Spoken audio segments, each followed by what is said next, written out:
अस्सलामुअलैकुम मुअज़्ज़ज़ नाज़रीन, मैं हूं उमैर अहमद और आप देख रहे हैं उमैर यूसुफ़ज़ई चैनल को।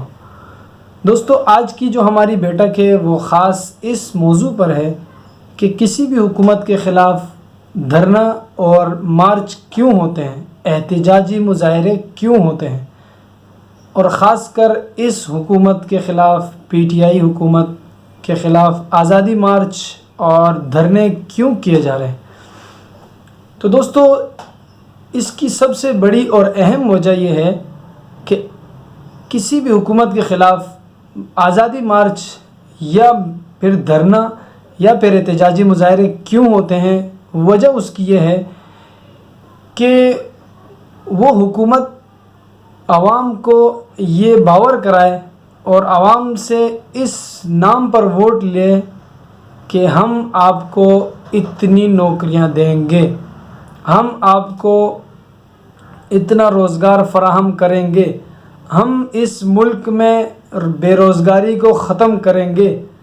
तो इस माना पर ये लोग वोट लेने आते हैं और फिर गरीब आवाम वो वोट देकर फिर 5 साल या जितनी भी मुद्दत होती है पछताती है।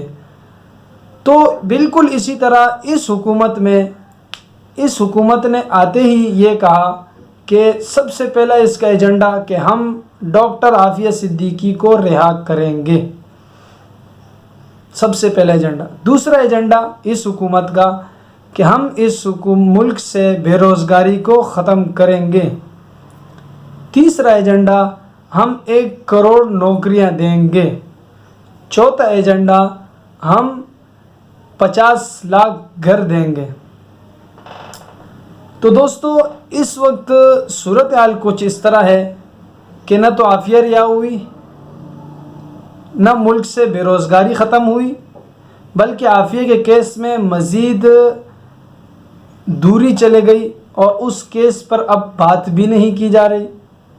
बेरोज़गारी की जहाँ तक बात है तो बेरोज़गारी दिन ब दिन बढ़ती जा रही है, माईशत दिन ब दिन घटती जा रही है, बेरोज़गारी दिन ब दिन बढ़ती जा रही है। और इसके अलावा 1 करोड़ नौकरियों का जो कहा था तो उसका आपको सीधा सीधा ये कहा जाए 50 लाख लोग बेरोज़गार हो चुके हैं। कल की मैंने एक न्यूज़ देखी, उसमें मैंने रिपोर्ट में सुना तो वो शख्स कह रहे हैं कि 50 लाख तक तो हमारे पास काउंटी में है, 30 लाख तक, बोले फ़ीसद इस तरह है कि 50 लाख तक क्रॉस हो चुके हैं लोग।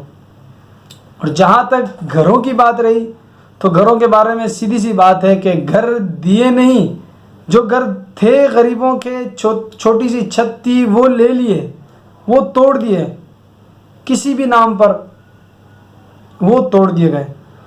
तो जब आप आवाम के साथ इस तरह करेंगे, जब आप आवाम की उम्मीदों पे पानी फेरेंगे, जब आप आवाम के जो ख्वाब दिखाए थे वो ख्वाब कहेंगे तो यू टर्न है, वो तो कहा था, तो फिर धरने होंगे, एहतिजाजी मुज़ाहरे होंगे और न जाने क्या से क्या होंगे हुकूमत को गिराने के लिए।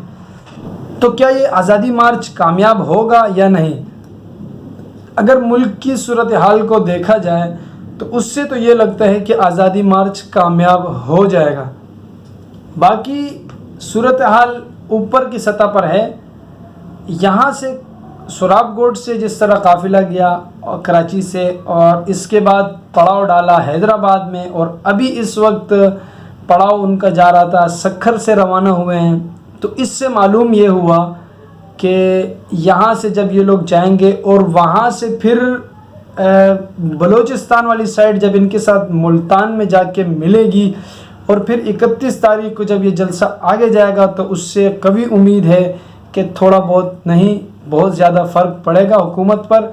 क्योंकि आप इस वक्त देख रहे हैं कि एक मखसूस जगह दी है हुकूमत ने कि भाई आप यहाँ पर ही धरना करेंगे, और वो हुकूमत जो कह रही थी कि अगर आपके पास बंदे कम हो जाए तो हम आपको जगह भी देंगे, वो हुकूमत जो कह रही थी अगर आपके पास कंटेनर नहीं हो तो हम आपको कंटेनर ला के देंगे, वो हुकूमत आज क्या कर रही है सब आपके सामने है। और अल्लाह से दुआ मांगते हैं कि अल्लाह ताला वो काम करे जिसमें मुल्क की बेहतरी हो और वो काम ना हो जिससे मुल्क में खून खराबा हो। तो मिलते हैं अगली वीडियो में, तब तक के लिए अपने भाई उमैर यूसुफज़ई को इजाज़त दीजिए। अल्लाह निगहबान।